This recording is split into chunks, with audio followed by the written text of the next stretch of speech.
An elderly veteran visits the American cemetery and memorial at Normandy in Calais-sur-Mer with his family. Kneeling before a gravestone, he is overcome with strong emotion. The scene takes place on the morning of D-Day, June 6, 1944, during the landing of American soldiers on Omaha Beach, part of the operation to liberate France from German occupation during World War II. Facing intense resistance from German machine guns and artillery, Captain John H. Miller survives the landing and gathers a group of soldiers to break through enemy defenses. After the landings, in Washington, D.C., General George Marshall is informed that 3 of the 4 Ryan brothers have been killed in action, and their mother will receive 3 telegrams about the losses. The 4th son, James Francis Ryan, a paratrooper from the 101st Division, is missing in Normandy. Inspired by Abraham Lincoln's Bixby letter, Marshall orders that Ryan be located and brought back to the United States immediately.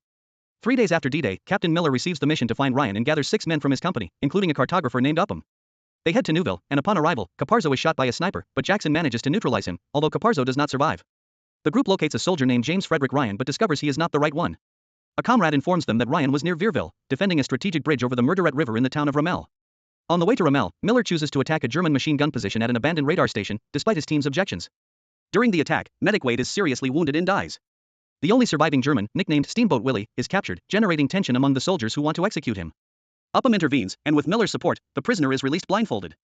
Reiben disagrees, fearing he will return to combat, and considers abandoning the mission, but Miller shares that he was an English teacher, which makes him decide to continue with the group. After several difficulties, Miller's team finally finds Ryan near Ramelle, along with other paratroopers. Upon learning of his brother's deaths and the rescue mission, Ryan, shaken, refuses to leave his comrades and decides to defend the bridge.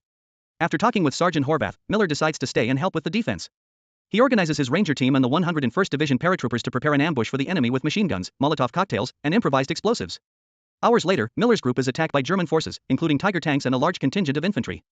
During the battle, many of Miller's men, such as Jackson, Mellish, and Horvath, are killed, while Upham, paralyzed by fear, cannot help.